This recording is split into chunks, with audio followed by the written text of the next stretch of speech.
Olunaku lw'eggulo omukulembeze w'eggwanga yakomeredde omusumaali ogwasembyeyo bwe yayongedde okikakasa nti enguzi esinga mulimu ku masiga.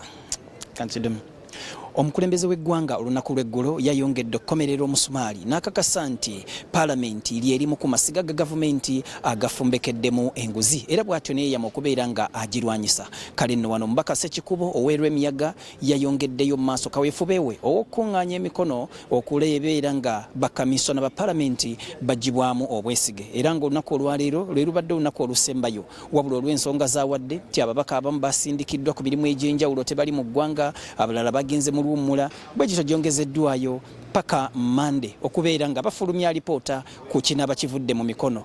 Abakamisona bano bagobwa oba basigala. Tujja kuba tubibatuusaako. Kabuye Israel, Kavuma Ibrahim. Kabuye Israel, Kavuma Ibrahim. BTM TV Community Report. Baleke process y'okweyonja n'okwetereza egende mu maaso baleme girinnya mu ggere. Tunoonya aba commissioners baffe banabokka bokka bwe bati mutuwe chance tugogole nga president wetu tugambye tweyanziza.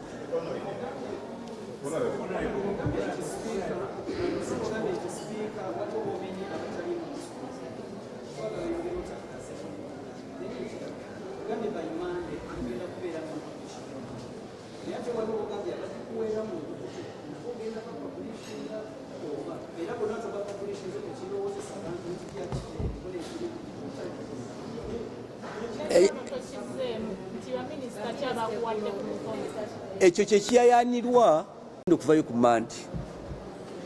Seba twakigambye tugenda kireeta ku Mandi. Nawe ekyomukisa omulungi nti omubaka bw'aba ataddeko erinnya lye ne constituency n'essimu ye n'omukono tugenda bireeta into the public. Tolwekyo twaliwo omukono gwa muntu gwonna kugenda kubeera forged. Tuli beegendereza nnyo mu nsonga eno. Ebifaananyi ebimu twabikutte naye nga biri ku masimu gaffe eby'omubaka ng'asayininga naye nekisigala ku bugundi yaffe. Tetwakiweereza wa government chief whip kubanga twamutegedde Honorable Buwa naye kati omu ku bazoganya petition eno tetukyayinza kumuweereza kopi zaffe ez'ababaka abatuwa emikono. Naye process ya sense ebeera nzibu. Tubasaba eno process teyandibadde eyaffe era tusobola kugiowninga yaffe ffenna tugitambuliza wamu era tukakasa at that appropriate time tugenda kubanjulirayo. Naye kagwake ketonye. Colleagues, I think we should be clear on this. Monday is our definitive deadline. Njibwe emikono bwe bubuuzibwa. Naye singa emikono baginoonyeza mu kamera, singa emikono bavaayo ne babagamba gigino, tufunye obuzibu mu babaka baffe. Buli abateekako wano omukono bakubirwa amasimu amayitirivu. Kyemuvudde mulaba nti olwaleero akakodyo ate kakyuseemu. Omubaka ayingira ng'agenda mu busanduuko bwo ng'agamba nsanga eno munda n'otuukayo n'akuba omukono. Omubaka agamba nti anze olufa wali waggulu mu nsange mu lobe gye mbandi n'agubawa. Omubaka omulala nti nze nja kusigala mu parking fuluma n'akapapulako ondeetere nteekeko n'odduka mu parking n'akuweerayo omukono. Mu kaseera kano nze kye tulowooza era kye tusaba ne bannange nti mutugumiikirize. Ndaba n'omubaka ayina omukono omulala gw'aleese. Nsaba mutugumiikirize. Tugenda kusoosootola ensonga zino ku lunaku olw'Emmande. Tujja kubanga tetukyatwala buzibu bwa kwetikka mu nsonga zino. Tujja kuba tetukyatwala buzibu bwa kwetikka mu musango guno. Tujja kuba tugulwabirayo. Ensonga twagala ziwabira gye muli n'ekisembayo. Tusaba abakulu mu institution.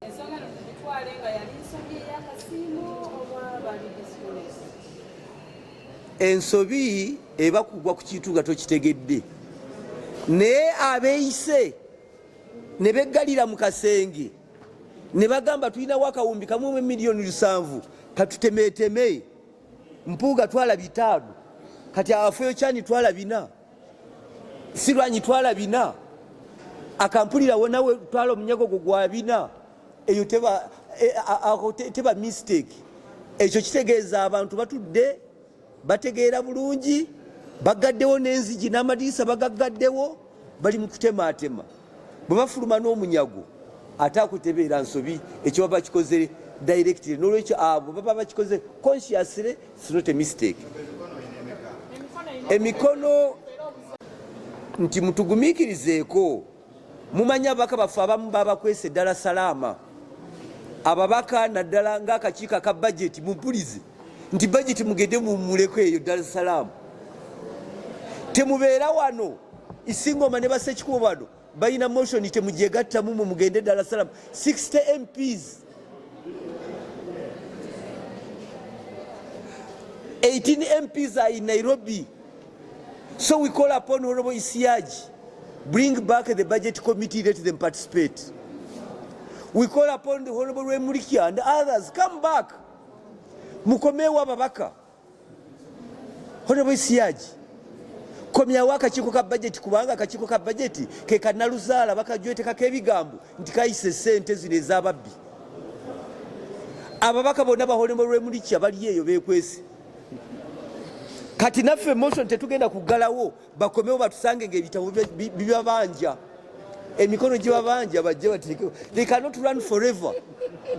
Tubalindiri babeere mu bireeyo babeere Dar es Salaam batulabire mu madirisa naye tubalinze eno meza ya byafaayo toyina kuyitawo wano n'oyingira palamenti nga togyekoonyeeko. To you that come Monday there shall be no further delay. We shall be releasing this so that we don't carry it on our shoulders, so that you get to know who are the clever members of parliament who can even participate in the motion, but then they want to be the last sign. Nsembayo nga nsaka twagala baga baffe abana bwetuba tutandikira ensonga zaffe. Ensonga endala tetuziriiko batadde sipiika mu kintu kino nti n'ekintu kigenda wa sipiika ffe tugamba tulina abantu bana be twagala motion bweti bweyogera. Ekisembayo ntwala omukisa guno okubasiima mwenna ababaka. Honorable Isingoma weebale kuyimirirawo ne Hoima, ono yayimirizaawo Hoima ne Honorable Asinas Nakato bayimiridde bombi ku Hoima. Naye tutunulidde ebitundu Tororo Shema erirudda wa ne Mitoma, Shema Mitoma Bushenyi bagezigezi Kazo bagezigezi awo.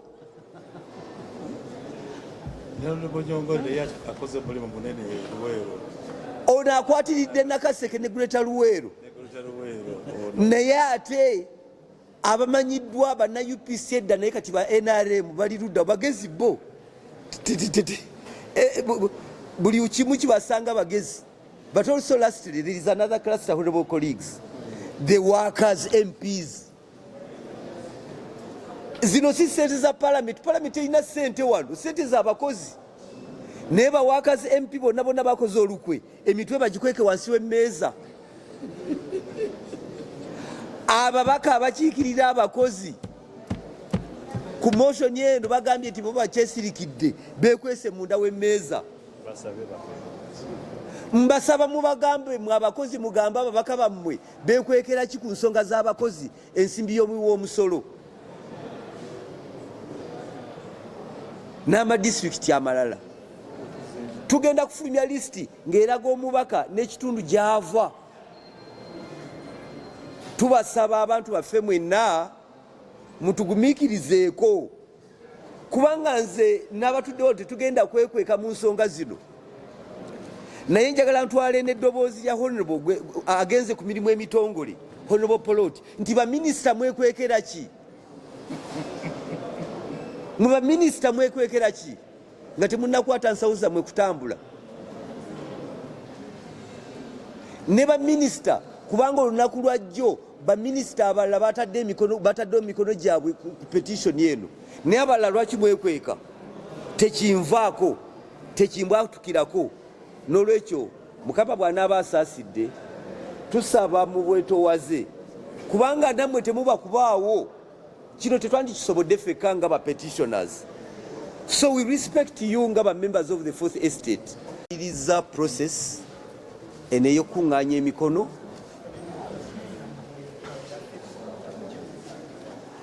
naye ekisooka tusiima ababaka abagenze mu maaso ne batuwa emikono kubanga ne bwe bukeeredde ku makya emmeeza eno ebaddewo. Tetusobodde kuyimiriza leero kubanga bannaffe babadde bagambye nti no pulezidenti byayatuwadde jjo babadde babigaayagaaya era bongere okujja okutuwa emikono. Tubasaba mwenna nga bannayuganda nti tuli mu kwegendereza okw'amaanyi kubanga newe tutuulidde wano bannaffe bajja abalala ne bagamba tugende munda mu palamenti gye basayiningira, abalala basayiningidde munda mu mmotoka mu paaka nga bwe muze mukiraba. N'olwekyo tubadde tusaba nti kibeera kigambo kizibu nnyo okufulumya lisiti ng'amannya gonna tetugajjeeyo. Omubaka tayinza kuwa mukono gwe ate n'ofulumya lisiti n'oba nga tumulazeeko. Kyetuvudde tusalawo twongereyo prosesi ebadde eyaleero tugikole ku lunaku olw'ebbalaza kubanga awo n'abatambula n'abali luddawa bajja kuba bamaze okutuuka. Ekyokubiri kye twagala okwogerako ku nsonga eno, ffe abakulembedde petitioni eno, state of nation ya president yatutaasizza nnyo. Honorable Hamson Obuwa yali agambye nti president agenda tuziyiza era ababaka ba NRM temugeza ne muteekako mikono ne tumugamba nti olimba oli nakigwanyizi weenonyeza bibyo. Hamson Obuwa mwakirabye mwenna olunaku lw'eggulo president yagambye nti yabadde abiwulira ng'eŋŋambo naye amaze okufuna obujulizi nti palamenti efumbekeddemu obukenuzi n'obubbi. Kati ye moshoni yaffe, moshoni yaffe egendera kutaasa bakomissionazi baffe abana kwe tuba tutandikira. Ekyokubiri nsaba okubategeeza mwenna nti moshoni yaffe era ekwata ku bakomissionazi baffe abana, Honorable Mathias Mpuuga, Honorable Solomon Sirwanyi, Honorable Prosa Kampulira ne Honorable Esther Afuyo-Chan. Tetuyinaayo mulala yenna gwe twagala mu moshoni yaffe. Twagala tugogola ababaka baffe olw'akawumbi kamu ne miliyoni 7 ze baagabana. Era tusaba n'abakulu mu palamenti baleme kutweraliikirira. Tusaba abakulembeze mu palamenti eno baleme kutya kino kikola ky'ababaka, twegogola ffekka. Bali mu kulya abo tumudangamu kubawuliriza. Omuntu ffena twali mu palamenti, nze onabwe twaliyo ate nze nini kakiiko kaligwa na parliamentary affairs committee. Ebyo bye balimba eggwanga oba yani ono omusajja woyo eyo baswarizwa baki basari what I don't know Asumani basari nese muju bali mukubuzaabuza eggwanga tukuba babadde babawa nnyo omuzindalo wano kwogera ku palamenti kati okubuzaabuza eggwanga kibatwalira kadde katono tibabalimba eggwanga lyonna. Nyagala kubakubira omulanga twalina omwe yayisa zino sente bwe bazireeta nti balina obujulizi bajja kuba babuzaabuziza eggwanga babiwandiise ne babiteeka eyo wansi mu hansard ne babireeta naye bwe bubeera obutuufu tebakirina.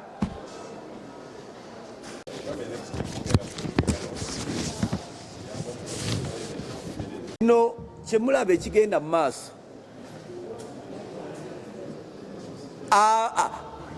abatwaliddwa abakwatibwako motion eno mulabye ebiwandiiko ebitambula mu social media ebiraga nti nno essente zino zakkirizibwa. Ebyo byonna byonna byappa bya bulimba.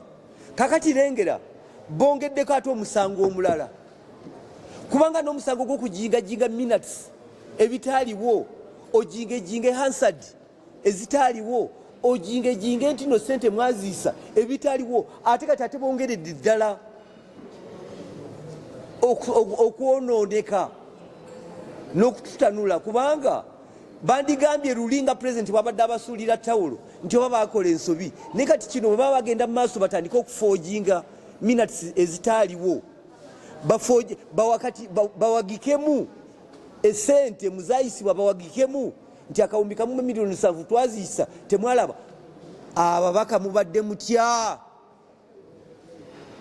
tufaanana bubi, tweyongera okufaanana obubi buli lwogezaako okujingajinga. Kyovudde olaba mu biwandiiko bye baleese emitwalo 4 emirundi 3, ate wano toto ne bagamba nti kawumbi kamu emiliyoni 2. Tulabika bubi. Weewaawo tukkirize ekigambo bwe tuba twakigwamu bakikkirize. Tulabika bubi, we continue looking bad. Kubanga kati batandise okujingajinga n'okufumba ebiwandiiko. Batandise okujingajinga ebiwandiiko. Bawagikemu. Bakubira ababaka obusimu. Nti bajja kusimbako ababaka kasi abasayini nga bajja kubasimbako abantu. Onoolwanyisa Uganda yonna. Beetegefu okulwana ne Uganda yonna. Bw'okola ekigambo ne kikukwata gumirawo w'okomye. Leka tekwongeramu. Tutegeeza nti nno ffe tetulina lutalo na muntu mulala yenna, ate n'abo baganda baffe tetubalinaako lutalo. Motion ekwata ku bantu bana, sipiika aleme kutya. Tetugenda kumutunulira n'akamu, tetusobola. Twagala abantu bana, mwebale nnyo. Singo buuza ku bantu nga bakulabye. Ate muganda wange oyo government chief whip ne muganda we secretary general bye babadde bagamba ababaka tumulindeko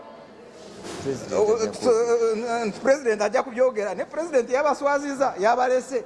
President yagambye omubbi bajja kumujjamu omusaayi, bwatyo bwe yakyogedde n'abadde nkiwulira. So baganda bange abo bye babadde batandise nti baagala kusevinga bano abantu, banange babatulekere tubakwate.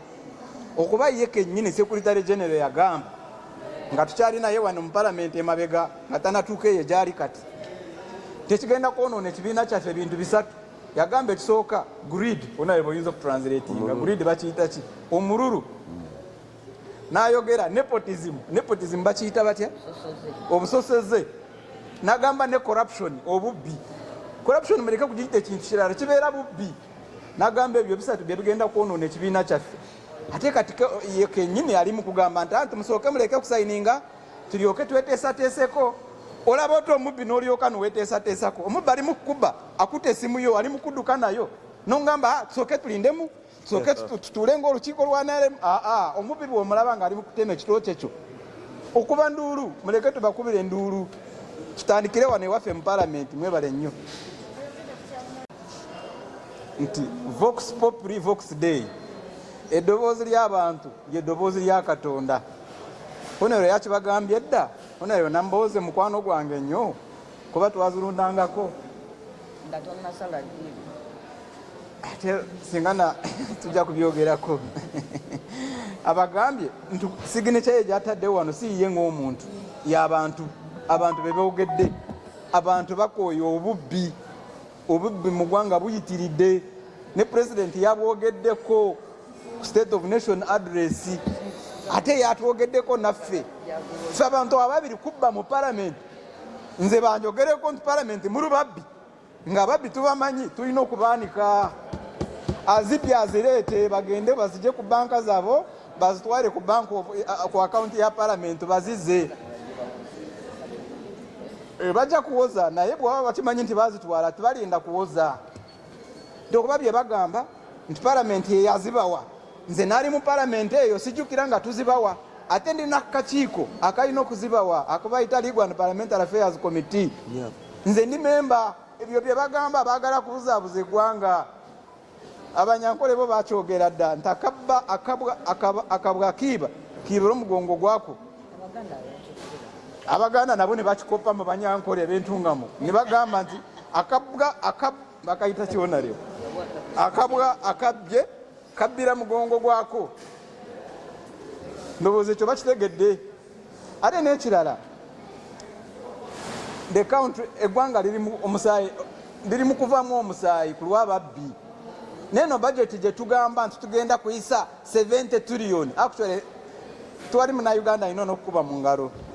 Okuba ezo 70 trillion bamafia bavampire emiswaswangule bonna bazirinze ezigenda kutuwa service delivery ziringa tulionezo ebbiri abazirinze be bano batandikira wano president nga bwe yakyogedde batandikira wano waffe nizigenda eno nizigenda eri naye waffe twabazudde buli omu alina okuyimirira ku lwe nze tosobola kubba n'ogamba nti fena tujje tulina okubaanika n'olwekyo nkubira omulanga abo ababaka abatanajja wano kuwagira kino ekintu tuludde nga tulwana ffekka mu bintu bino Honorable Ssekikubo na Nambooze mukimanyi okulwanisa omubbi si kyangu nno tuludde nga tulwana n'ebino ebintu ffekka naye nammwe abalonzi mutumenya ku lwaki musindika omuntu ng'oyo ajja kulwanisa amazima nga gano banange 2026 eri mu kujja mutuyambe mutusindikire abantu abanaalaba amazima eggwanga lyaffe tulizimbe mwebale nnyo. Thank you. Thank you. And for choosing to stand on the right side of history on matters of transparency and accountability in the fight against corruption. Welcome. Thank you, my brother, Honorable Ssekikubo. And thank you, my senior Honorable. Sorry about the sickness you have been telling us. Today, the attack now and the eyes now are before Parliament. All along, we have been pinpointing the minister, pinpointing who. Now the issue is before us. And Honorable Sech and the team, I want to thank you. For us, we have been whistleblowers and on ministers, on people who have taken billions of money. But we want to thank you for checking Parliament. They say charity begins at home. How me, as Yona, will I go to Ntungamo to tell the engineer that the money for the road, you have diverted it, that you have built this school and it is cracking, that you were meant to distribute these wheelbarrow, these bicycles, and you have not distributed them, when I have left the road at home in our Parliament? How will I do my oversight job as a member of Parliament when I've failed to clean my own home? Charity begins at home. So that's why I want to thank the movers of this petition, and I have to append my signature, and I have no regret. And like my senior has said, me have been in Ntungamo in functions, in parties, and other agendas. And everyone is like, Honorable, please, I've consulted them in big masses.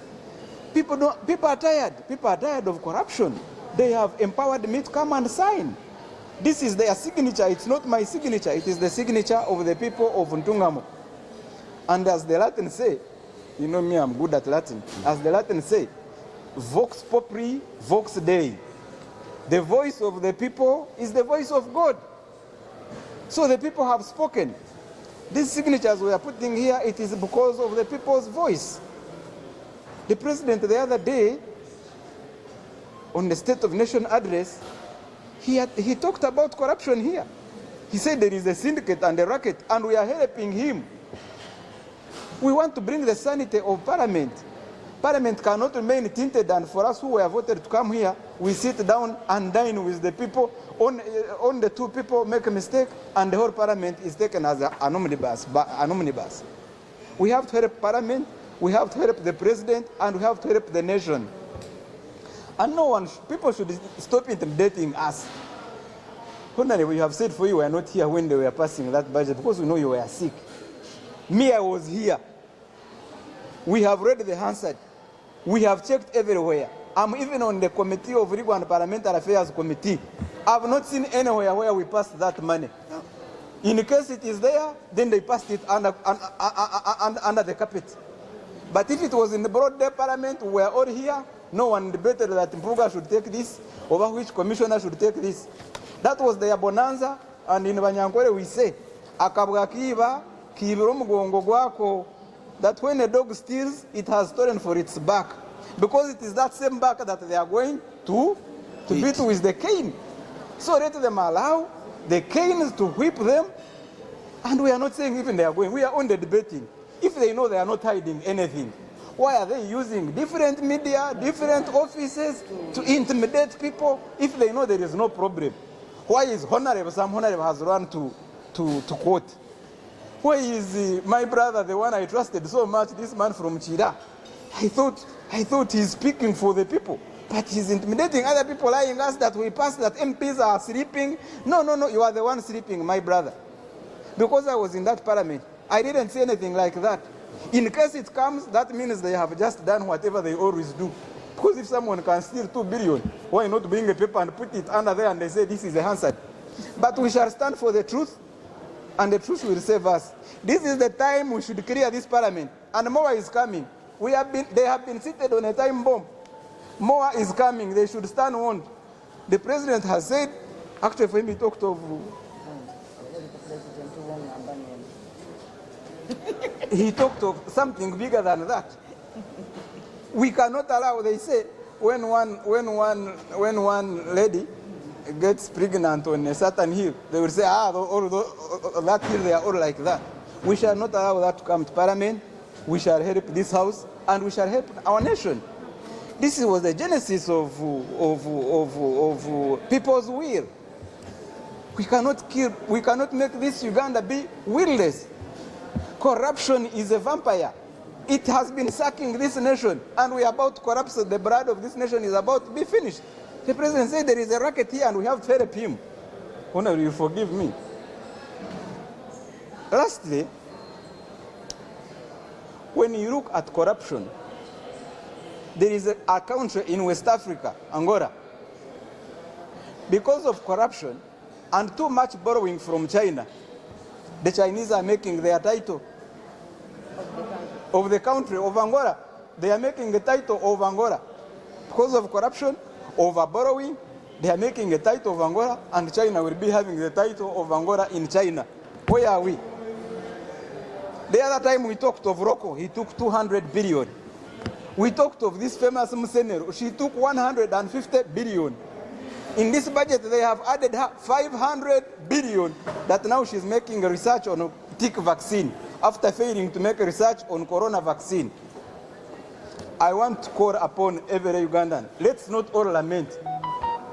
You find someone in a big office, he's the one in charge of even arresting those people. He's also lamenting with Yona, who is the backbencher, that people are stealing. We are going to 2026. Honorable, thanks for bringing this issue today.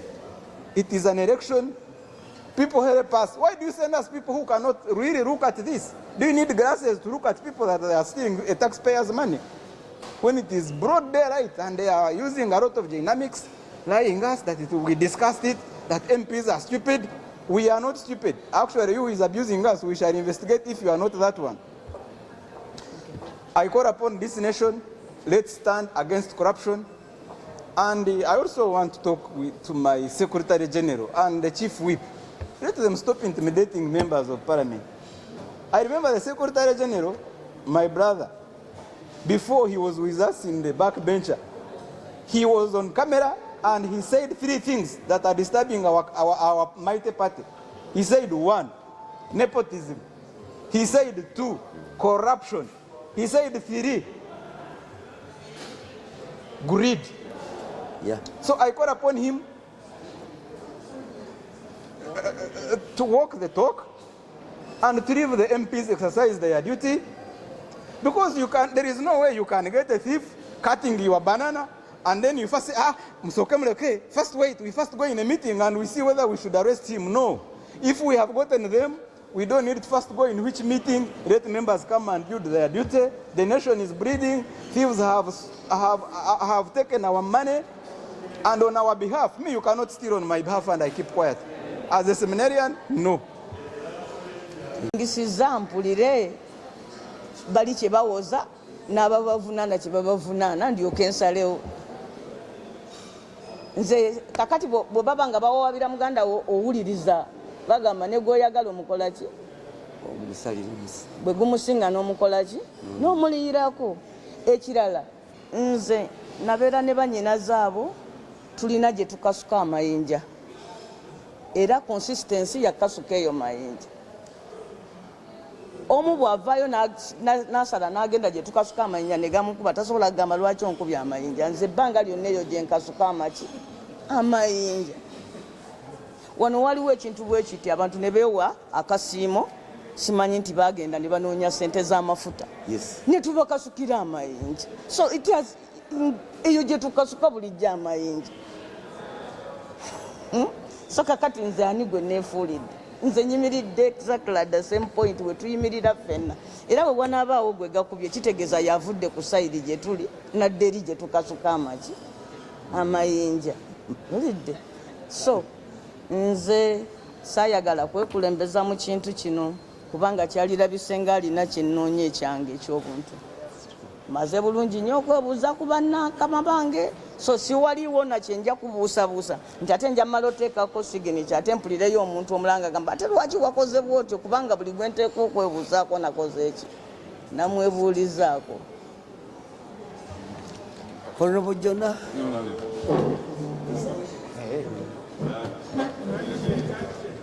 Kiba kirungi.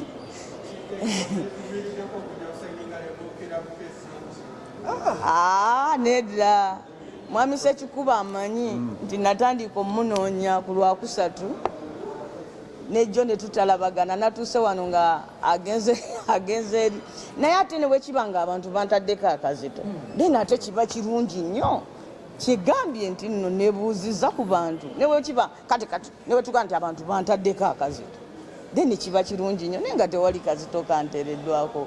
Mbadde very clear ekintu kino bukya kibaawo newuunya n'okuba gwe NBS nti gwokibuuza kubanga bukyanga bino bibaawo. I've been very clear seebuzaabuzanko naye nayagadde neewa obudde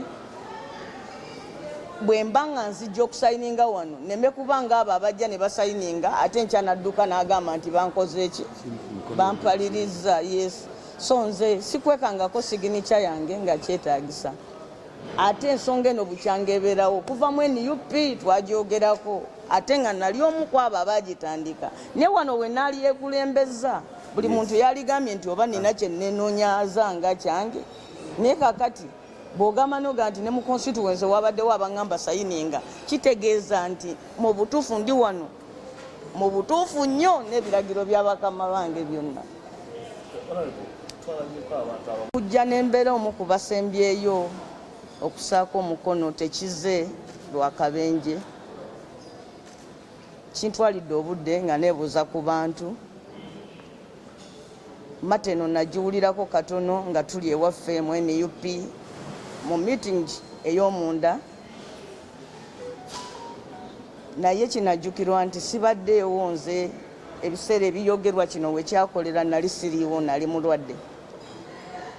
For sure simanyi oba palamenti yatuula n'ekiteesa oba teyatuula.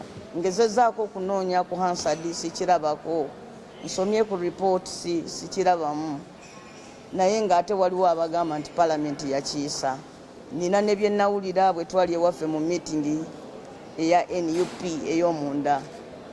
Kakati bw'otunuulira etteeka lyaffe luulu 1010 egamba nti ensonga eno bw'ejja wabeerawo n'akakiiko omuntu n'agenda neyeewozaako n'aleeta ne looya ne palamenti n'etuula n'ekiteesaako n'ekubaganya ebirowoozo n'oluvannyuma abaka ba palamenti ne bakikubako akalulu. N'olwekyo okussa signature kuno tekitegeeza nti tulina gwe tugoba naye tugamba twewa omukisa nga palamenti ensonga eno eyogerweko.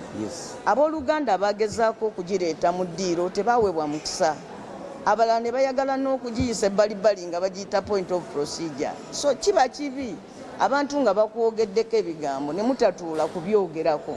So nze ndowooza kino kigenda tuyamba nti bwe tunaamala okikubaganyako ebirowoozo era kyensaba banange basayininge twewa omukisa nga palamenti tukikubeko ebirowoozo tukikubeko akalulu tukimale.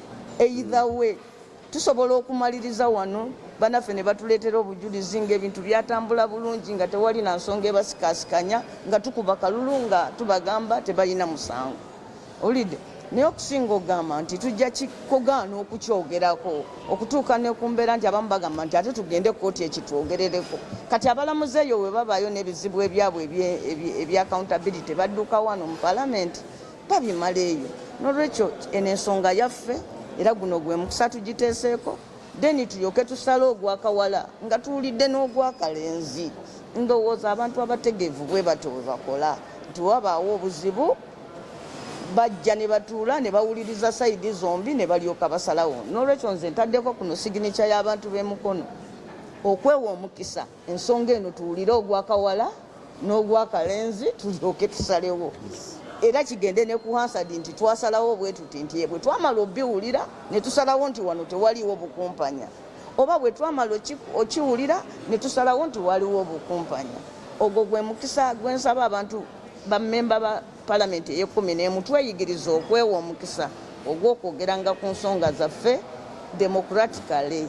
Eno ennyumba yakuteesa si yakugamba mbuno ebintu tuzibiikiriza kuba buli woogana obyogerako abantu bajja kulowooza nti ozibiikiriza kati yenna alina ensonga entuufu lwaki sente zino zafuluma yateeka n'okwagala tutuule wano azireete zigende ne ku Hansard kulu so oluvannyuma lw'okwebuuza ku bye nalaba ewaffe mu NUP ku bye mpulidde n'okwebuuza kwabo abannonda sirina kubuusabuusa n'akatono nti kyenkoze kyekituufu kulwa Katonda n'ensi yange. Accountability and this matter that requires debate, there is no way as members of parliament we could run away from debate, particularly in the fight against corruption. I thank you so much. See, when I'm acting as a member of parliament, my signature ceases to be my personal belonging, and it's a signature that belongs to the people of Mukono municipality. It is not by accident that I am among the last people to sign. It is because I've been doing consultations among my constituents, and I've talked to legal brains and the legislative consultants. It shall be recalled that I've not been around much of the time because of sickness. So even the days that are being quoted when Parliament is said to have debated or not debated this matter, I was not around. I've read deeply and understood the provisions of our Rule 110, and to me, it's a rule that gives us an opportunity to hear this matter as Parliament. Yes. By appending my signature here, I'm not censoring anyone, but I'm giving myself an opportunity, and the country and the Parliament and the colleagues who are being accused an opportunity to be heard. Yes. Then after they are heard, then Parliament together will take a decision as we go to vote about this matter individually. But the problem is that we have been denying ourselves the opportunity to hear this matter. Yes. Members have been trying to bring this matter up as a matter of national importance, and others to look it in as a matter of an issue of procedure, because it came up in the public domain through a public crusade by activists. So it is only fair that Parliament sits to debate this matter and resolves it. It's just moving a vote of no confidence in ourselves if we run to court. The fair thing to do is, if you have a controversy, you sit as a house, you listen to all sides. There are those people who are saying, this matter came up in the budget and it was properly passed. Let them come in the Parliament and give us that evidence. And those who are opposed to that, let them also come and also give their side of the story, and then we take a decision. It's not proper for us to continue sweeping this matter under the carpet, yes. Because if we continue sweeping it under the carpet, it will always come back to haunt us. So for me, my signature here, and I want to emphasize that, is for the purpose of giving the Parliament an opportunity to discuss this matter and to hear from both sides, to show the public that when something is said, an allegation is raised against us, we do the democratic thing, we do the fair thing, we do the sane thing, we do the prudent thing by coming up to discuss it honorably with decorum in the House. So for me, I think even the colleagues who are being accused should embrace this as an opportunity, because it is in their interest that they get to be heard. So to me, after all the consultations and soul searching, I decided that my signature was important, and I have no doubt whatsoever that I've done the right thing. Tubajjayo kubanga bonna kyebadde balinze kya Museveni yesterday obuwanga bwe yali abaganye waliwo yakubiddeko. yes.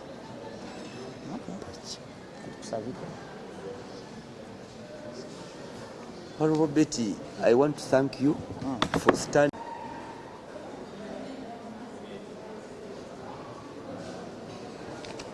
No, wamala.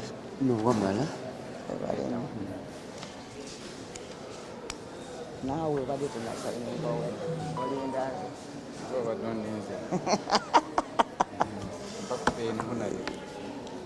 oyagala peni yange.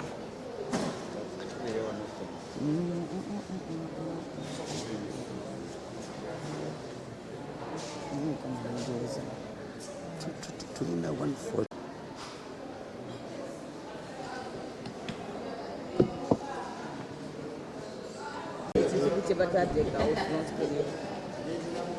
It is not giving him discretion to put it on board. By the time he read it, that means it's gone. It is the first matter to be disposed of before any other business. No, number one, etteeka lino lyahangamu kuba tebateekawo nti gwe mumala kuwenda, which is ordinarily the issue.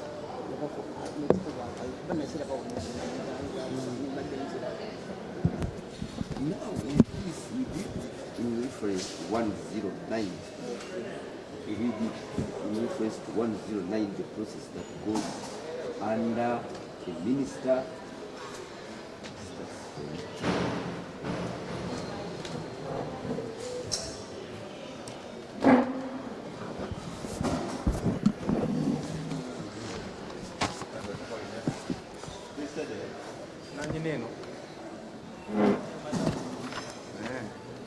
Owandiika n'erinnya n'ensignature.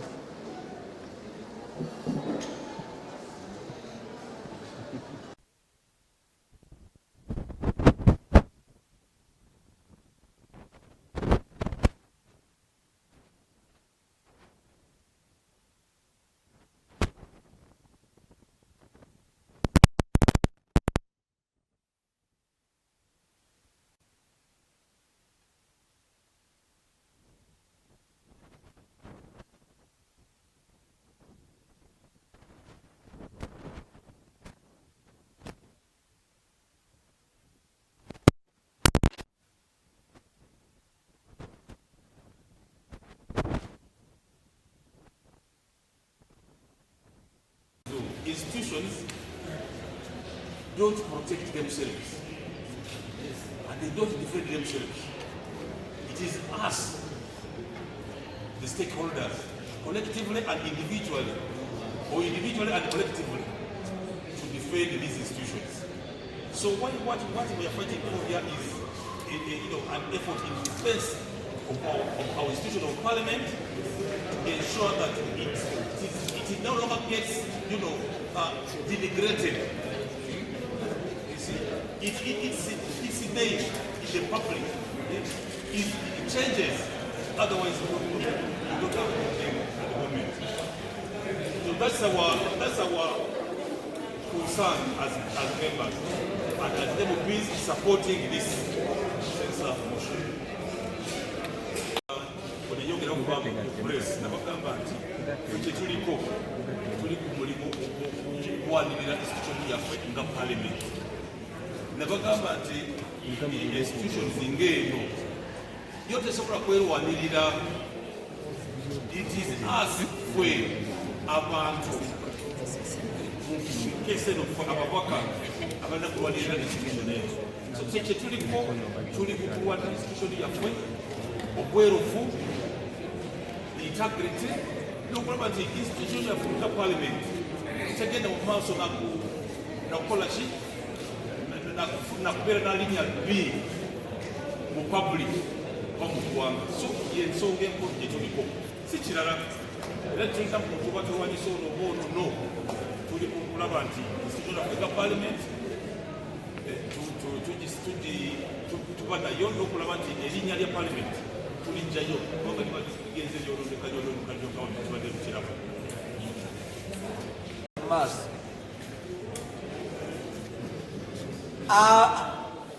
abatwaliddwa abakwatiddwako moshoni eno mulabye ebiwandiiko ebitambula mu social media ebiraga nti nno esente zino zakkirizibwa ebyo byonna byonna byappa bya bulimba kakati lengera bongeddeko ate omusango omulala kubanga n'omusango gw'okujingajiga minutes ebitaaliwo ojingejinge hansard ezitaaliwo ojingejinge nti no sente mwaziisa ebitaaliwo ate kati ate bongeredde ddala okwonooneka n'okututanula kubanga bandigambye lulinga pulezidenti bwabadde abasuulira tawulo nti oba bakola ensobi naye kati kino bwe baba bagenda mu maaso batandika okufoojinga minutes ezitaaliwo bawagikemu esente muzayisibwa bawagikemu nti akawumbi kamu miliyoni 7 twaziisa temwalaba ababaka mubadde mutya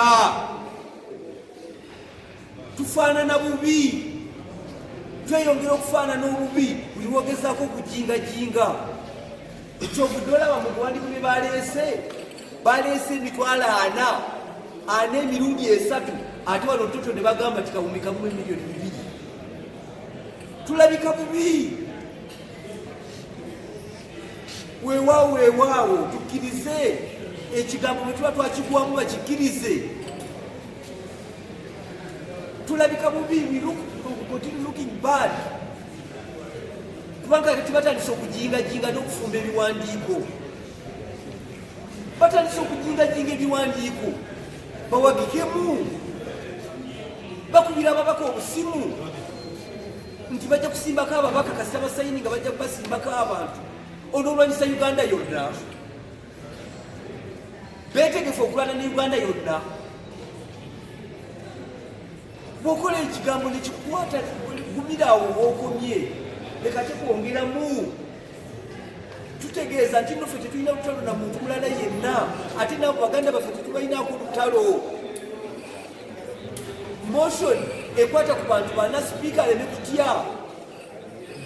aleme kutya tetugenda kumutunulira n'akamu tetusobola twagala abantu bana emikono bwe bubuuzibwa naye singa emikono baginoonyeza mu kamera singa emikono babayo ne babagamba gigi tufunye obuzibu mu babaka baffe buli abateekako wano omukono bakubirwa amasimu amayitire kyemuvudde mulaba nti olwaleero akakodyo ate kakyuseemu omubaka ayingira ng'agenda mu busanduukomo ngagamba nsanga eno munda n'otuukale nagwo omukono omubaka agamba nti anze olufa wali waggulu mumusange mulome gyembandi nagwawa omubaka omulala nti anze nja kusigala mu paakingi fuluma n'akapapulako ondeetereteekeko n'odduka mu paakingi nakuweerayo omukono mukaseera kanoze kyetulowooza era tetusaba ne bannange nti mutugumiikirize ndaba n'omubaka ayina omukono omulala gwaleese nsaba mutugumiikirize tugenda kusoosotola ensonga zino lunaku olw'emmaani tujja kubanga tetukyatwala buzi bwakwetikka mu nsonga zino tujja kuba tetukyatwala buzi bwakwetikka mu musango guno tujja kuba tuguwaabirayo ensonga twagala ziwaabira gyemu n'ekisembayo tusaba abakulu mu institution zino baleke prosesi y'okweyonja n'okwetereeza egende mu maaso baleme girijja mugere tunoonya abakomishonas baffe bannabokka bwe bati mutuwe chansi tugogole nga pulezidenti w'ekuganda tweyanziza ogambye nti sipiika waliwo bomenye abatali mu nsonga eyo twagala oyongere otangazeeko ne mu luganda then ekirala ogambye by Monday mugenda kubeera nga mupublishing eno naye ate waliwo bogambye abagikuweera mu nkukutu nabo ogenda bapublishinga oba era bonna to bapublishinze tekirowoozesa abantu nti byakifere emikono egimu mu kidokitali n'ekirala wiiki 3 munoonya mikono genda kiyita ku maanyi nawe ekyomukisa omulungi nti omubaka bw'aba ataddeko erinnya lye ne constituency n'essimu ye n'omukono tugenda bireeta ituuli public nolwekyo twaliwo omukono gwa muntu gwonna kugenda kubeera fooji tuli beegendereza nnyo mu nsonga eno. Ebifaananyi ebimu twabikutte naye nga tuli ku masimu gaffe ebyomubaka ng'asayininga naye nekisigala kulya. Tetwakiweereza wa gavumenti chief whip kubanga twamutegedde olwokuwa naye kati omubazoganya petitioni eno tetukyayinza kumuweereza kopi zaffe ez'ababaka abatuwa emikono. Naye prosesi ya sensi ebeera nzibu. Tubasaba eno prosesi teyandibadde yaffe era tusobola kukiwulira yaffe ffenna tukitambuliza wamu era tukakasa that appropriate time tugenda kubandirayo naye kakwate keetonye police I think we should be on this. Monday is our definitive deadline. Whether it shines or not, because we can't continue appear as if we are dodging a question. How many? Who are the people? How many? Finally, we are pushing it back to Uganda. And this, as the petitioner with my colleagues, Monday, come rain, come shine, is what we shall look forward. Because these were not gathered for us to keep hiding within ourselves. No. We shall have to release them to the general public. I thank you. Naye abeeyise ne bekkalira mu kasenge ne bagamba tulina wakawunti kamu mu miliyoni 7 katutemeeteme Mpuuga twala bitaago kati awafuyo kyani twala 4 Sibanyi twala 4 akampulirawo nawe twala omunyago gwa 4 eyo teba mistake. Ekyo kitegeeza abantu batudde bategeera bulungi bagaddewo n'enzigi n'amatiisa bagagaddewo bali mu kutemaatema bwe bafuluma n'omunyago ate agutereera nsonga ekyo baba kikoze directly n'olwekyo abo baba bakikoze consciously not a mistake. Emikono ababaka naddala ng'akakiiko ka budget mukulize nti budget mugende mumuleko eri Dar es Salaam temubeera wano Singoma ne Ssekikubo bano balina motion temujegatta mu mugende Dar es Salaam 60 MPs 18 MPs are in Nairobi. So we call upon Honorable Isiaji, bring back the budget committee, let them participate. We call upon the Honorable Murikia and others, come back. Mukomewa babaka. Honorable Isiaji, komya waka chikuka budget kubanga kachikuka budget ke kanaluzala bakagete kakebigamu kikaise sente zibezaba. Ababaka bonna Honorable Murikia baliye ebegwesi. Kati naffe motion tetugenda kugalawo bakomewo batusange ng'ekitobobere byabanja emikono gy'abanja bajoti they cannot run forever. Tubalirire babeere mu mireeyo babeere Dar es Salaam batulagire mu madirisa naye tubalize eno meeza yalyafaayo tolina kuyitawo wano n'oyingira palamenti nga togyekoonyeewo. Kigenda wa sipiika tugamba tulina abantu bana be twagala motion bwetu buliyogera ekisembayo ntwala omukisa guno okubasiima mwenna ababaka Honorable Singoma weebale kuyimirirawo ne Hoima ono yayimirizawo Hoima ne Honorable Asinansi Nakato bayimiridde bombi ku Hoima naye tutunulidde ebitundu Tororo Shema Shemerirudda wani Mitoma Shema Mitoma Mushenyi bagezigezi kazo bagezigezi awo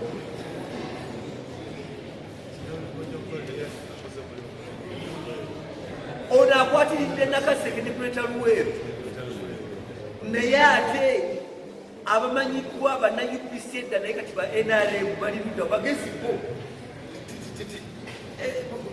buli kimu kibasanga bagezi. But also lastly, there is another class of police, the workers, MPs. Zino si sente za parliament erina sente wano, sente za bakozi. Naye ba workers MP bonna bonna bakoze olukwe, ebintu bakikweke wansi w'emmeeza. Ababaka abakiikirira abakozi ku motion eno bagambye nti bo bakyesirikidde beekwese munda w'emmeeza. Mbasaba mubagambe mwe abakozi mugamba ababaka bammwe beekwekera ki ku nsonga z'abakozi ensimbi y'omuwa omusolo. n'amadistrikiti amalala. Tugenda kufunya lisiti ng'eraga omubaka n'ekitundu ky'afa. Tubasaba abantu baffe mwenna mutugumiikirizeeko, kubanga nze n'abatuno tetugenda kwekweka mu nsonga zino. Naye njagala ntwale n'eddoboozi ya honorable agenze ku mulimu ebitongole honorable Poloti nti baminisita mwekwekera ki?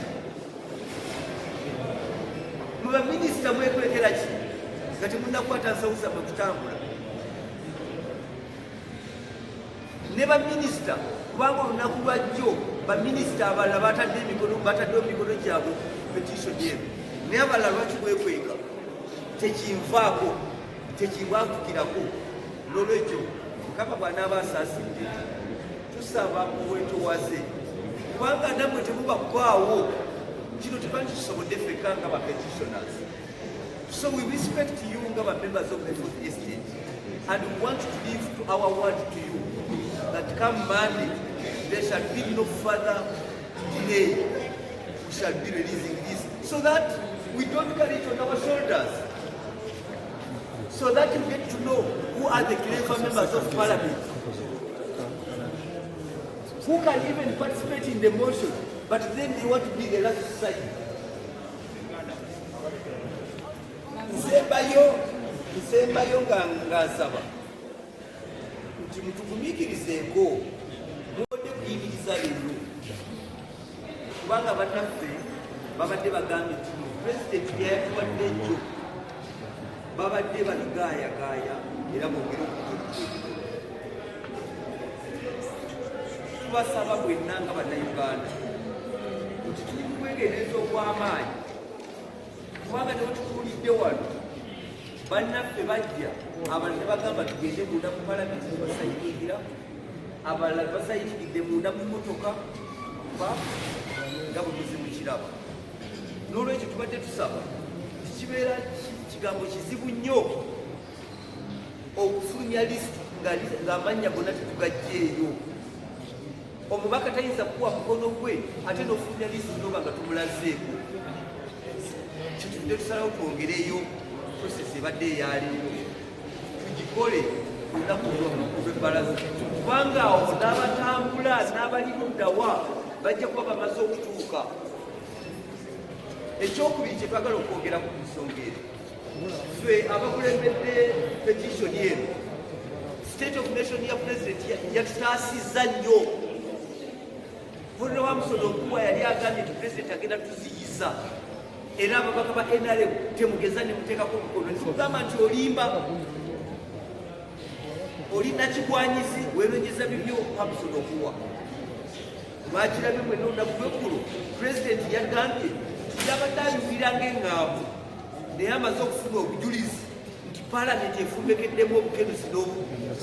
Kati ye moshoni yaffe egenderera kutaasa bakomissionazi baffe abana kwe tuba tutandikira.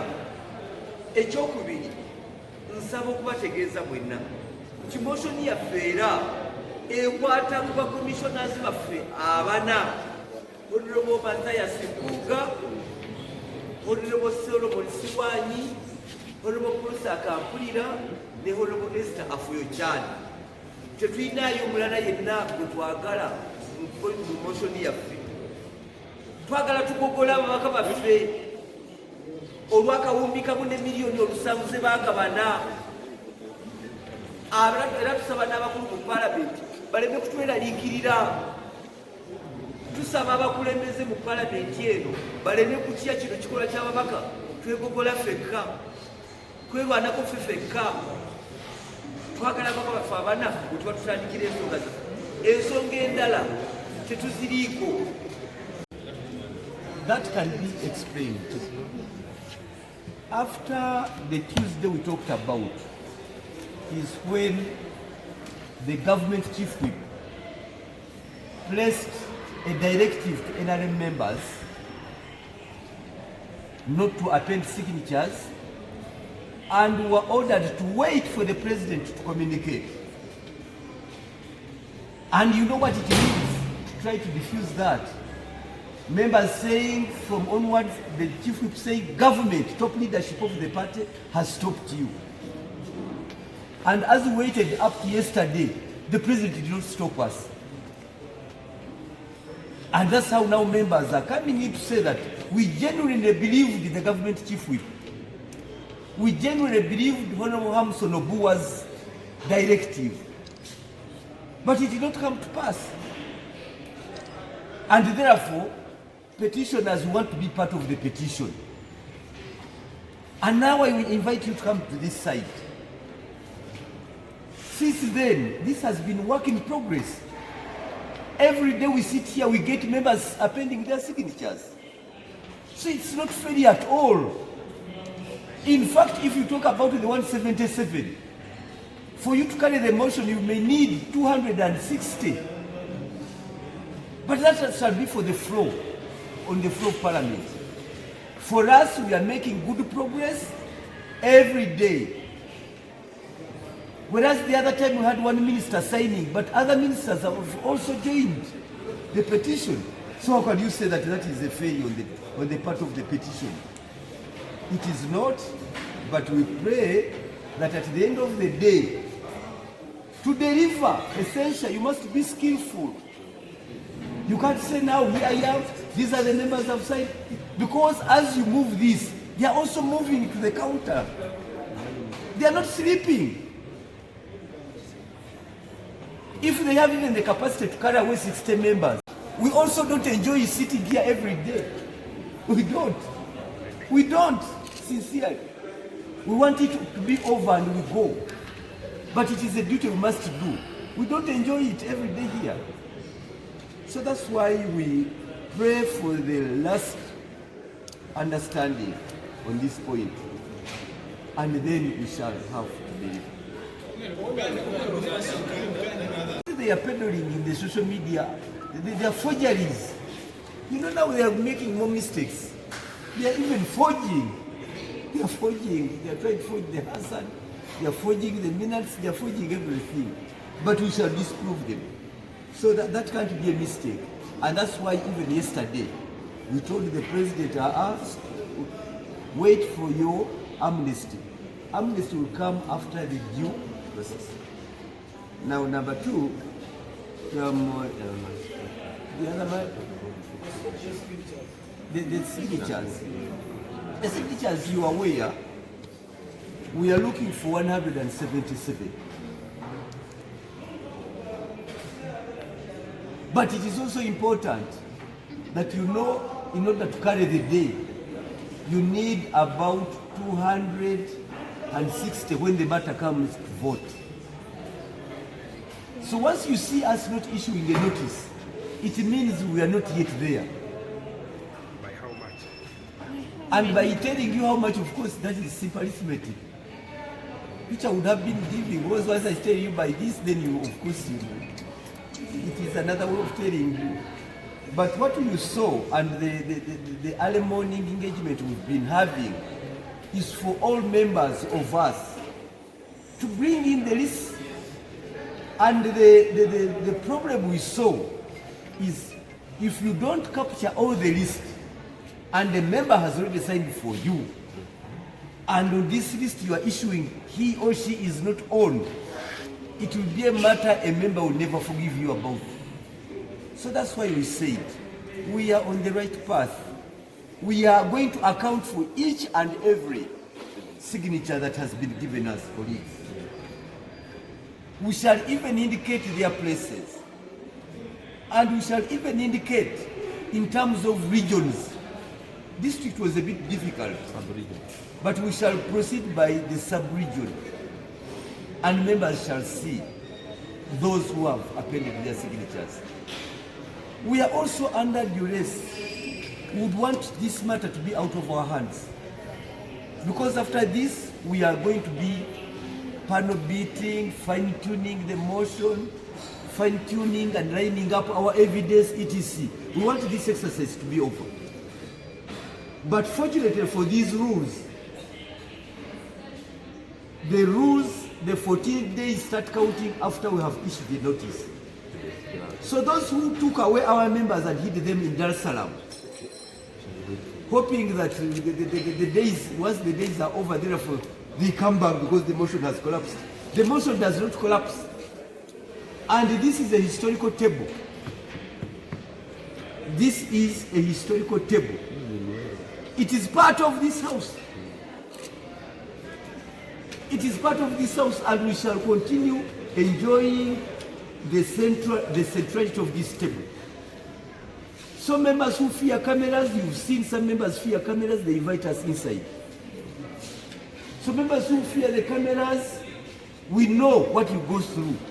You are right to fear the cameras, but you must stand your ground, you are people's representatives. So this table will remain as long as the mission is still on. It has no deadline. The 14 days, as we have said, start counting after we have issued a notice. So for us, it is still within our means. And as members were saying, that you can imagine that we went yesterday, we were still digesting the president's email, the message. Members, you don't have to take 24 hours to digest it. After all, we are telling them what is obvious, what is happening. So members should not take forever digesting the president's message. It was clear, it was on support. Now, maybe that. When at that. On that point? Yeah. The people you say you represent and fighting for in this corruption thing want to know how far you've gone without giving details of who, like you've given the excuse. So this not also be an excuse of numbers, because the one you had was for names. How far you've gone, Ugandans out there, they are tracking this. How far have you gone? If you're free, That also, is the simple. If you're really also open, as you say. But I think there could be excuses, but I don't think I'm giving excuses. I'm giving an update. What is there for me? How many? Find excuses. Simple, so that others can I rush. can't give the names now. The numbers? Numbers. I can't give the total numbers. I can't give the total numbers. But I think by this table remaining active, that's why we must have a cutoff point by saying all that we have explained. But come Monday, we shall know, we shall have exhausted our excuses we are having. By Monday, we shall have nothing more to keep you from knowing them. Because after all, these are the members who have appended their signatures. We can't carry it on our shoulders. The burden of corruption in Parliament is not for him and myself to carry. We shall put it in the public domain. And that's why, with the utmost prayer, we pray for your understanding. We pray for your indulgence. That this is not an easy matter for you to play around. And you are hearing phone calls are forcing members to come and tell us, but you know, once we sign, we are receiving terrible interference. We are receiving the threat that people are going to stand against us. So the process of censure, colleagues. Let us say, even Parliament is involved in kind of stealing money. So we want now to wash our hands. Yes. That yes, if there are some, I am not part. Then how can we do this? It is through this petition. It will help. My members of Parliament and colleagues who are either under duress or they don't want to interfere in this, it is simple. You just append, then we debate. The facts will come out. The falsehood will be proved wrong. And then you will come out clear. But to suffocate this process is a sign of cowardice. And actually we don't know what you are fearing. We are here, we debate many things. Hard ones. What about this one? So comradeship is known, and I feel it. I know. But if you did not do comradeship in terms of rule of law, in terms of transparency, it means you are not my comrade. Nobody is targeting somebody either for vendetta or no, but we want transparency in this house. And this is the epitome of transparency. And for you who can now talk about rule of law and transparency, the media carries the first role. I urge you to carry on this what? This fight against corruption. You, wherever you are, you need to help the public. You need to help this institution. You need to help the government. Thank you so much. Representing Kanyum County. All I want to reiterate and more so request the public, please do not lose hope on us, your representatives here in Parliament. All is not lost. We still have people in this Parliament who are representing the forces of heaven, not the forces of darkness.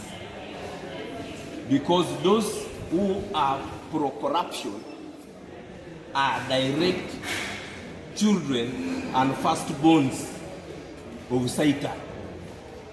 For us, we are here to bring about light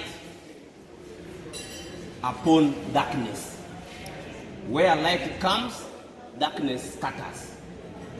We shall not allow our dear government to be crippled by corruption, because the future shall judge us if we just sit and watch things go a wrong way.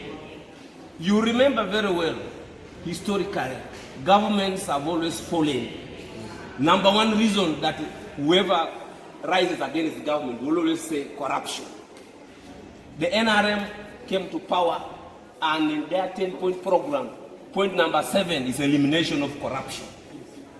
So we stand by that, and we stand by the president's statements. He made a statement at Kaweweta when he was passing out the 700 cadets. He made a statement at the NDC Ginger against corruption, and he also made a statement yesterday at Kololo during the State of Nation address. We are here as his field commanders against corruption. We are the guardians of Parliament to get rid of wrongdoers. So we shall begin with what we can afford to handle. We cannot say you can use an AK-47 to bring down a plane. No. We will use this as a infantry. We shall not therefore be here to sit and be condemned by the entire country and the entire world that Ugandan Parliament is just sitting by and watching public money being squandered by a few commissioners. For us, we shall not. We are saying no. And so when time comes to publish this, you will therefore know who are those who have been supporting you in the fight against corruption. Who are those that you can entrust with public office? Who are those who can be guardians of the government and the resources of Uganda? You will begin with this list. I will refer you to this list. Begin with here. Because we are seeing only about a few ministers who have signed. Me, I would request President Museveni, if his ministers do not sign, he should reshuffle them, remove them from those offices, because it means they are part of the corruption scandals and the corruption syndicates in this country. Why are they hesitant to come and sign? We are calling upon them, if they are to be true guardians for the offices that they have been entrusted in, they must come and append their signatures. Only Monday. Thank you very much. Sign. Now there is no reason for not signing. Those who are held back, there is no reason now for holding back. I think this is to urge members of Parliament that let's continue. Let's do our part. The President can do his.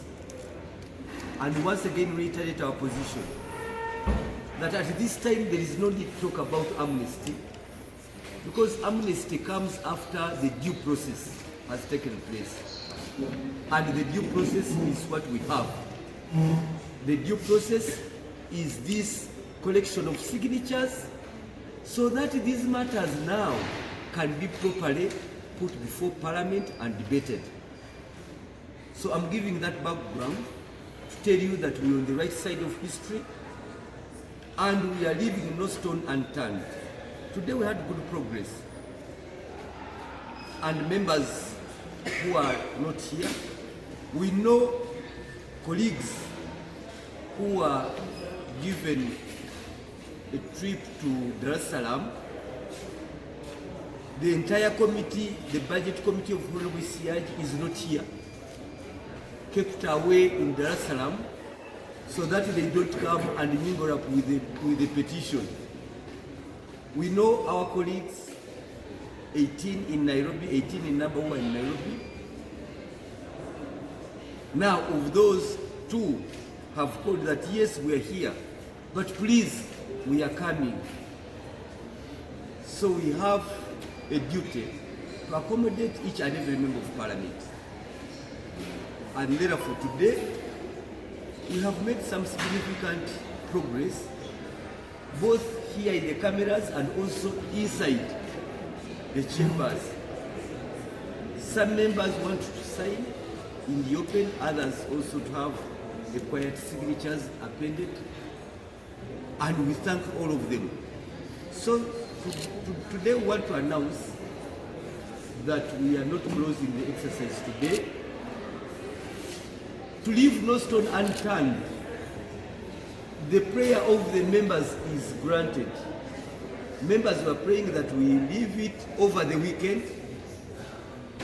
Our receiving of signatures still open over the weekend up to Monday.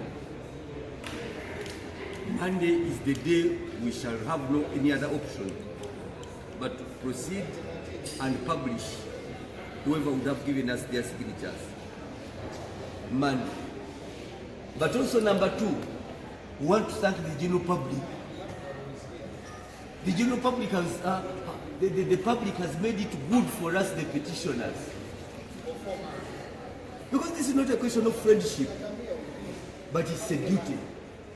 And members of the public, you have the right to ask about your members, and we shall be telling you. But here, in the east, most prominent is Tororo. Tororo, we are seeing Tororo. Tororo, the land of the wise men. Incidentally, this time I don't know what has happened. They are all 2 wise men from the east. Tororo. The other category we are looking at are the workers. Members of Parliament representing workers who are supposed even to be the owners of this motion. Because this money is not for Parliament. Parliament will have no money here. This money comes from the workers, from the public. All the workers' MPs have conspired to keep silent. There is a conspiracy amongst workers' MPs, women and men. Tororo. Tororo. Mitoma is conspicuously absent. Chenjojo. Mitoma, Chenjojo, Tororo. Hoima a bit, and other places. But the final analysis, we shall be privileged to present it on Monday. Because we want to publish the names of the MPs, their districts and regions, and then we take a look at even the interest groups, particularly the workers, because we're all surprised. What material interests are they safeguarding by not appending their signatures? What workers are they talking about now? The workers whose money is the sole target of this. So others can be understood. But for the workers, they hurry. As they enter here, they keep on falling. They disappear. But fortunately, we are here. We want to thank you, the Fourth Estate. You have lifted it. Actually, the President was raining your effort. It is the Fourth Estate who need most protection in this. We thank you. A matter that started as a matter of Parliament, you put it in the public domain, and it is there that it has been kept. So we thank you.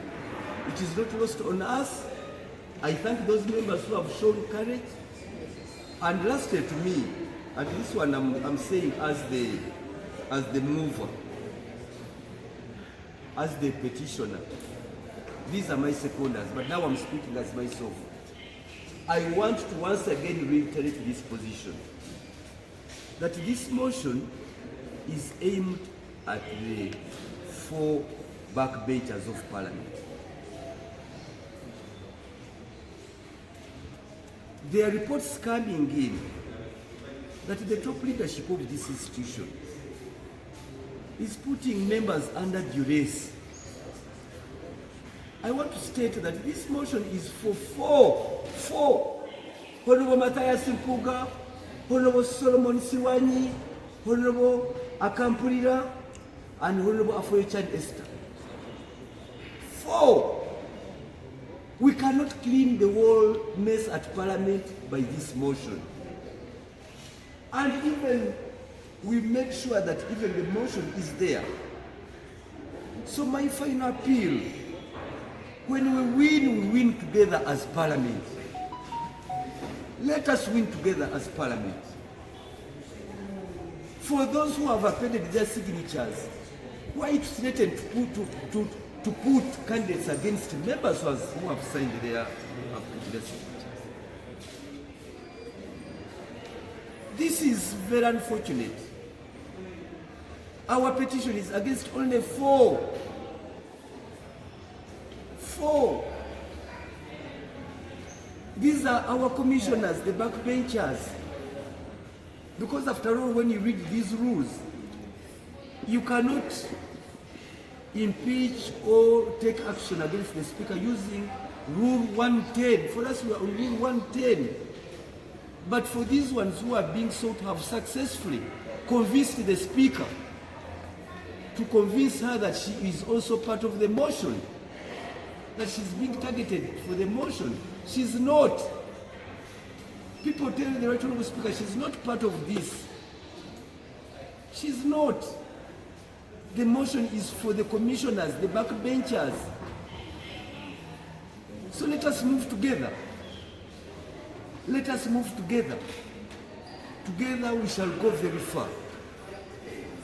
And this matter should be left to the 4 commissioners who are backbenchers. As NRM, we have issues against them. The way they were reappointed, we have issues against them. For us, we are tracing 1.7 billion. They shared it. We have evidence they shared it. They have tried to cook up minutes and the vote on the 4th Parliament. Those are lies. We shall disprove them. We shall tear them into pieces. It will be a shame on them. This is where our interest is. And we are set for that debate. The way things are moving, it is a question of time. We are set. And by next week, we hope to have lodged a notice to the Speaker through the clerk. So the Speaker ought to be above this. Because at the end of the day, the matter is coming on the floor of Parliament. So let our good speakers don't get involved in this. The President yesterday talked about, let them not get involved in this. For us, we must start with the House. We have no moral authority as members of Parliament to talk about corruption in the MDAs, ministries, departments and other agencies when the President has indicted us. It's on record. The President is saying that he has evidence of massive corruption in this house. So we shall leave no stone unturned until we clean and clear ourselves. Then after that, we can tell other districts, ministries, and agencies. This motion is aimed at cleaning the house at Parliament. And I think that is our intention. We have no intention against anybody. And even the commissioners, we are telling them you are no longer our prefects. Come back, but they shall also remain as members of Parliament. We shall not take action on them. They shall remain as members of Parliament. I thank you. Thank you. naye ate ne bwekiba nga abantu bantaddeko akazito then ate kiba kirungi nnyo kyegambye nti nno nebuuziza ku bantu ne bwekiba kati ne bwetuga nti abantu bantaddeko akazito then kiba kirungi nnyo naye nga tewali kazito kanteereddwako mbadde very clear ekintu kino bukya kibaawo newuunya n'okuba gwe NBS nti gwokibuuza kubanga butyanga bino bibaawo. I've been very clear seebuzaabuzanko naye nayagadde neewe obudde bwe mba nga nzijja okusayininga wano neme kubanga abo abajja ne basayininga ate nkyanadduka n'agamba nti bankoze eki bampaliriza. Yes, so nze sikwekangako siginicha yange nga kyetaagisa ate ensonga eno bukyanga ebeerawo kuva mu NUP twagyogerako ate nga nali omu ku abo abaagitandika ne wano we naali yeekulembeza buli muntu yaligambye nti oba nina kye nenoonyaaza nga kyange naye kakati bw'ogamba noga nti ne mu constituency wabaddewo abangamba sayininga kitegeeza nti mu butuufu ndi wano mu butuufu nnyo n'ebiragiro by'abakama bange byonna ngisiza mpulire bali kye bawoza n'ababavunaana kye babavunaana ndyoke ensalewo. Nze kakati bwe baba nga bawabira muganda owuliriza bagamba ne gwoyagala omukola ki bwe gumusinga n'omukola ki n'omuliyirako. Ekirala nze nabeera ne bannyinaze abo tulina gye tukasuka amayinja era consistency yakasuka eyo mayinja. Omu bw'avaayo n'asala n'agenda gye tukasuka amayinja ne gamukuba tasobola kugamba lwaki onkubya amayinja. Nze ebbanga lyonna eyo gye nkasuka amayinja. Wano waliwo ekintu bwe kiti abantu ne beewa akasiimo simanyi nti bagenda ne banoonya ssente z'amafuta ne tubakasukira amayinja. So eyo gye tukasuka bulijjo amayinja. So kakati nze ani gwe neefuulidde nze nyimiridde exactly at the same point we tuyimirira ffenna era bwe wanaabaawo gwe gakubye kitegeeza yavudde ku sayidi gye tuli nadde eri gye tukasuka amayinja olidde. So nze saayagala kwekulembeza mu kintu kino kubanga kyalirabise nga alina kyennoonya ekyange eky'obuntu. Maze bulungi nnyo okwebuuza ku bannakama bange so si waliwo na kyenja kubuusabuusa nti ate nja mmala oteekako siginiky ate mpulireyo omuntu omulanga gamba ate lwaki wakoze bwotyo kubanga buli gwe nteeka okwebuuzaako nakoze eki namwebuulizaako. Honorable Jona.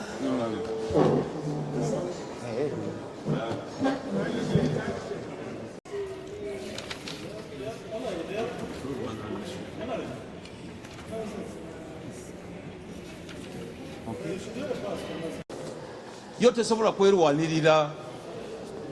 It is us fwe abantu mu kese eno fwe ababaka abalina kulwanirira institution eno.